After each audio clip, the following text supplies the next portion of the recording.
En este trabajo hablaremos acerca de René Descartes y John Locke, su biografía. También hablaremos acerca de sus problemas metafísicos y epistemológicos. Realizaremos también una comparación entre ambos autores de la filosofía.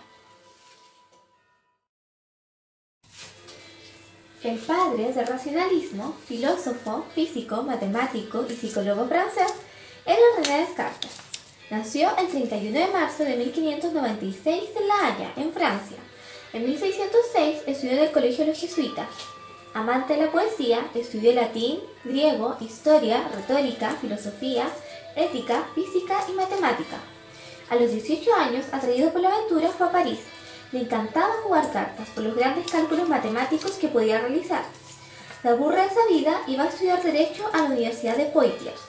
Al terminar sus estudios, decide viajar por el mundo como espectador, lo cual se le podía permitir ingresando al ejército militar.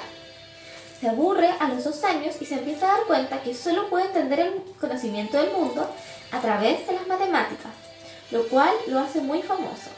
Pero él no se siente satisfecho. Se va a Holanda. Tiene una relación secreta con una criada de la cual nace Francini, quien muere a los 5 años, lo que le provoca una gran pena. En 1637 publica Tratado de Discurso del Método, donde establece las reglas a la base de la lógica.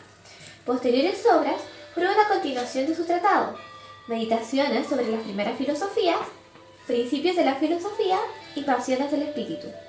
Y poco a poco fue obteniendo reconocimiento público. Se traslada a París. A los 53 años de edad acepta la invitación de la reina de Suecia y se va a vivir a Estocolmo. Contrae neumonía, fallece en 1650. Sus ideas, aunque algunas equivocadas, estipularon el posterior desarrollo de la física, matemática, medicina y ciencias naturales. Teorías del conocimiento de Descartes. En este mapa conceptual podemos observar un esquema básico y sencillo en el cual se interpreta la teoría de Descartes y qué planteó en ella. Para Descartes, el punto de partida es la duda metódica, la cual consiste en dudar de todo lo dudable. De esta duda se desprenden 2 tipos de conocimiento, el racional y el sensible. El conocimiento sensible se basa en los sentidos y nos engañan a menudo, como por ejemplo un bastón recto que parece desviarse en un vaso de agua. El conocimiento racional dice que somos engañados por un genio maligno, astuto y poderoso. El hombre puede errar en sus juicios y conocimientos, dando como resultado un Dios engañador.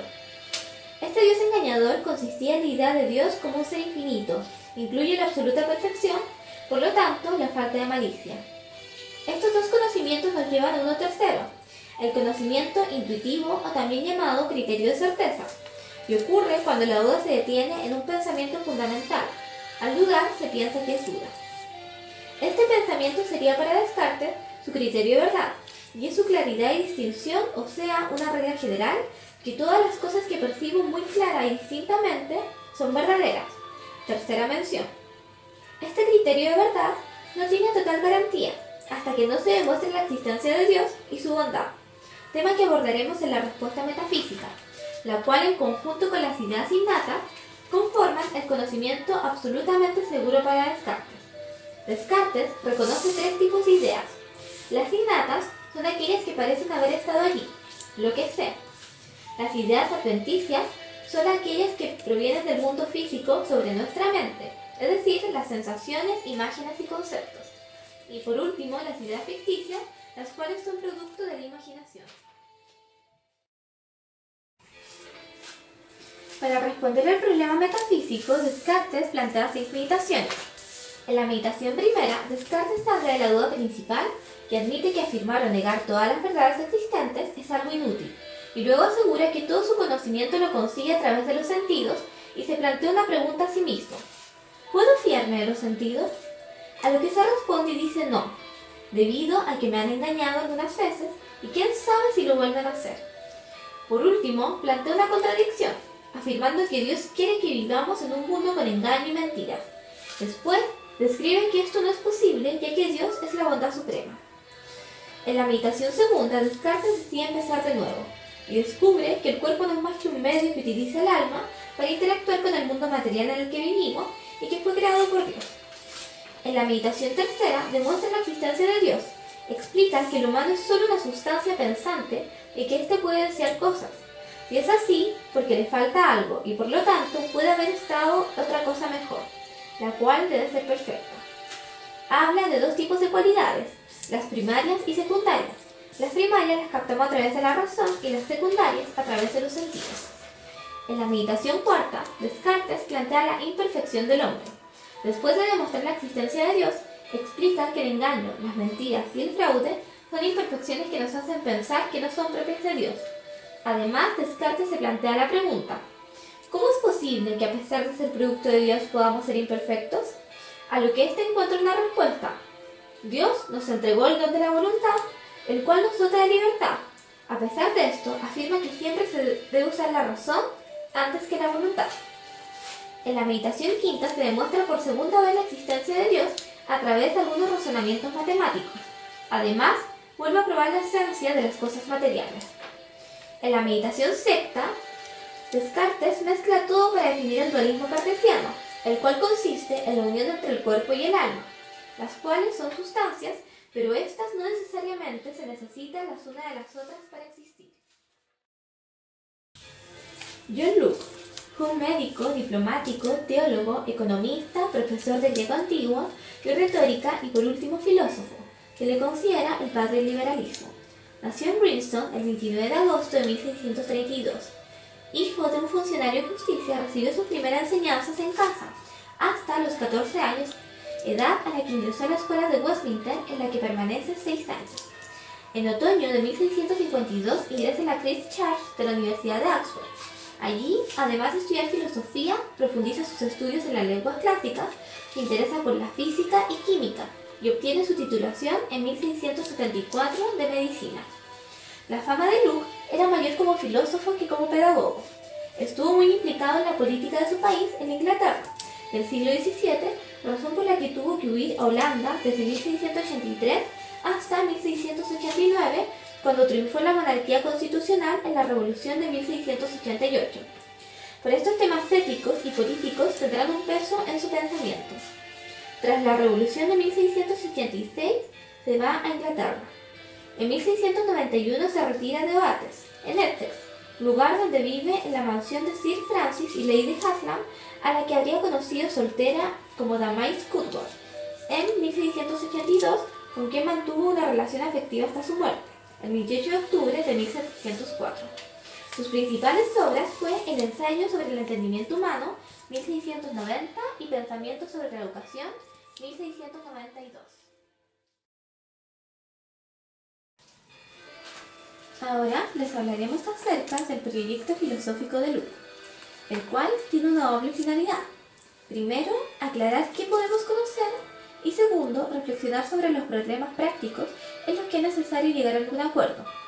También el proyecto filosófico de Locke quiere elaborar una teoría del conocimiento para poseer una finalidad práctica y así moderar el afán racionalista por saberlo todo con certeza, adoptar una actitud cauta ante determinados problemas y aceptar los límites del conocimiento. También para pretender y evitar dos peligros, el dogmatismo intolerante y el escepticismo total, y así poder abandonar los problemas metafísicos, los cuales se centran en aquello que es accesible al conocimiento humano. Ahora, ¿qué es el conocimiento humano? Se define exclusivamente en función de las ideas, no de las cosas, lo que significa que conocer es escribir ideas en nuestra mente. Y ahora, ¿qué son las ideas? Las ideas es lo que la mente contempla, lo que se define como teoría representativa del conocimiento. ¿Cuál es su origen? Toda idea procede de la experiencia, tanto interna como externa. ¿Cuáles son los tipos de ideas? Ideas simples, ideas complejas, ideas generales e ideas particulares.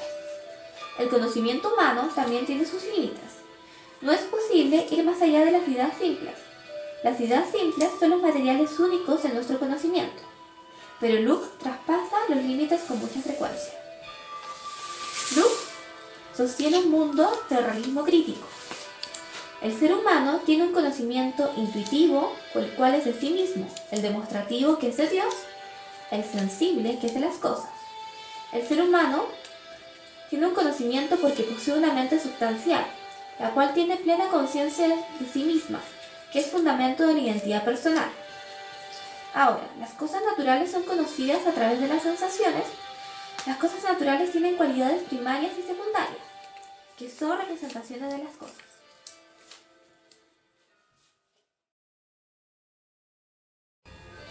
A continuación, trabajaremos una tabla comparativa entre el racionalismo de Descartes y el empirismo de Locke, en la cual se plantea una primera parte sus semejanzas y en la segunda sus diferencias. En la columna de la izquierda tendremos lo planteado por el racionalismo, en la central los temas que atraen de los cuales se realiza la comparación y en la última columna lo expuesto por el empirismo. Primero hablaremos de las similitudes. En el sistema filosófico, ambos poseen una construcción en la conciencia y desde la conciencia. Su objeto de conocimiento son las ideas. Su justificación del sistema es la teoría previa del conocimiento. El objetivo del sistema es operar con la filosofía como opera la ciencia y la relación entre filosofía y ciencia. Su problema fundamental es el método científico. Ahora se establecen sus diferencias partiendo con el origen del conocimiento. En el racionalismo será la razón la única fuente de conocimiento y plantea las ideas innatas. En cambio, en el empirismo será la experiencia, que es la única fuente de conocimiento. El acceso al conocimiento en el racionalismo será a través de la intuición intelectual. En cambio, en el empirismo será a través de la intuición sensible. En el modelo de la ciencia, en el racionalismo será a través de las matemáticas. En cambio, en el empirismo será en las ciencias empíricas. La finalidad de la filosofía, en el racionalismo, será el conocimiento en sí. En cambio, en el empirismo será el valor técnico-práctico del conocimiento orientado a resolver los problemas humanos.